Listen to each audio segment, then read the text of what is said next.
और भी पीहन जमाल घोटा वाला दूध। आई दूध पी के हो जाए इनकर पेट खराब। हम मम्मी जी से बोल देम कि इनकरा इहवा के पानी सूट नहीं करत, भेज दी जल्दी से इनकरा के ससुराल। बहुत अच्छा आइडिया बा। ससुराल में नु काम के चलते हमरा टाइम ना मिलत रहे तो हम ठीक से ना खात रहनी है, यही से कमजोरी हो गई बा। कमजोरी होता? हाँ तो यहाँ आयल बड़ू तो टाइम से खा पियो। कमजोरी भइल बा, यही से तो दूध लेके आवता नहीं अपना ननद ला। ली दूध पी। का बात बा कि बिना मंगले आज दूध ले आवतारी? जरूर दाल में कुछ काला बा। अरे भाभी हम तो यहाँ आरामे नु करतानी, नैहर में काम तो रउआ करे के पड़ता, तो रउए पी ली, रउए कमजोर लागतानी। ना रउए पी ना। ना ना रउआ पी ली। ली पी, रउआ कमजोरी भइल बा नु। अरे रउआ पी, रउआ ताकत के जरूरत बा। रउआ पी। ना रउआ पी, रउआ पी। रउआ पी, रउआ पी। रउआ पी। का होता है? का बहस करत हो? दीदी जी ला दूध लियल बनी, कमजोरी हो गल बा उनका, पियत नहीं खी। एकरा कमजोरी हुई दहन हम पी जाए। अरे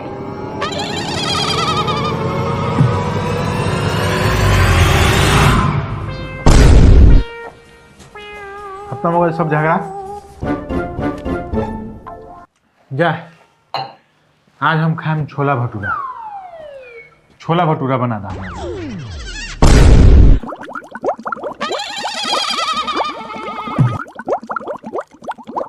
छोला भटूरा तू बना के रख, हम आओ तनी 2 मिनट में।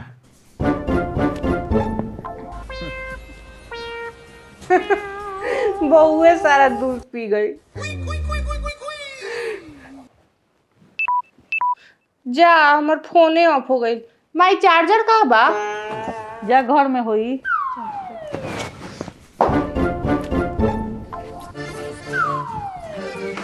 ओह, हमार सारा प्लान चौपट हो गए। दूध तो ई पी गइलन, अब इनकरे पेट खराब हो जाई। ई मोटको के घर से भगावेला हमरा कौन उपाय करे के बा, हमरा बुझाते नहीं खे। अभी कहला फोन करता।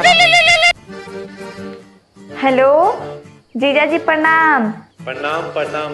देखी ना उनकर फोन ऑफ आवा था और हमरा मम्मी जी के तबीयत के चिंता बा। का भाई मम्मी जी ठीक बाड़ी? मम्मी जी के तबीयत के का हो गइल बा? दीपे तो बतैली कि मम्मी जी के तबीयत सीरियस बा, यही से तो नैहर गईली।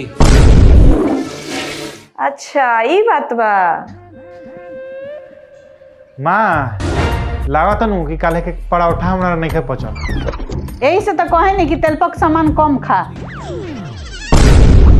ए हो मार सटका बना दाज।